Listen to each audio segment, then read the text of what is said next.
Bonjour et bienvenue sur Apprends avec Elisa. Dans la vidéo d'aujourd'hui, je vais vous parler de deux verbes qui font partie des voisins du 3e étage. Petit rappel pour ceux qui ne connaissent pas, pour celles qui ne se rappellent pas. Monsieur les verbes, ils habitent au numéro 166 dans la rue. La grammaire s'apprend en contexte. Et, si vous vous rappelez bien, monsieur les verbes, ils habitent au bâtiment numéro 1. Au bâtiment numéro 1, il y a 3 étages. Et aujourd'hui, je vais vous parler de deux verbes qui habitent au 3e étage.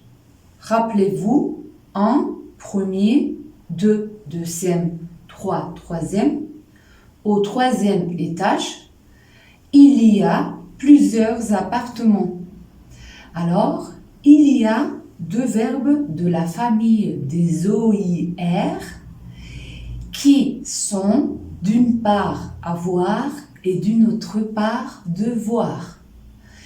Et devoir et avoir ont un problème parce que quand ils vont dans le quartier de la grammaire espagnole, on pense, nous les Espagnols, on pense qu'ils ont la même traduction.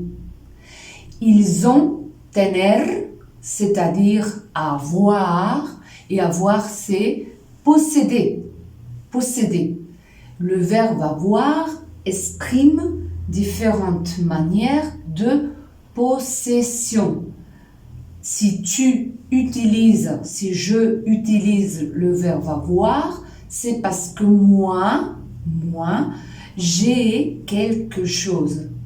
Et devoir, c'est tener, oui, mais c'est tener que. Et il indique obligation. Quand je dois faire quelque chose, c'est que je suis obligé, je suis forcé de faire une chose. Par exemple, moi, Elisa, je possède, j'ai une fille.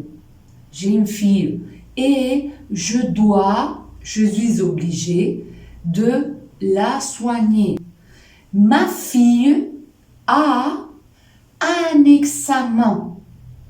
Je peux l'aider et je dois l'aider parce que elle est petite. D'accord? Ma fille a un examen et moi, sa maman, je vais l'aider. Je dois l'aider parce que elle est petite et elle ne sait pas encore étudier toute seule. Bon, j'arrête avec mes histoires. Rappelez-vous que avoir et devoir, ces deux verbes, ils habitent au 3e étage, dit l'étage des irréguliers. Et qu'est-ce qu'ils ont en commun? Qu'ils habitent au même appartement, ils habitent la même maison. Mais ils ne sont pas pareils, ils sont différents. Parce que quand ils vont au quartier de la grammaire espagnole, on les traduit différemment. Même famille, oui, mais différentes significations. D'accord? Et si vous avez des questions, écrivez-moi et je vous répondrai.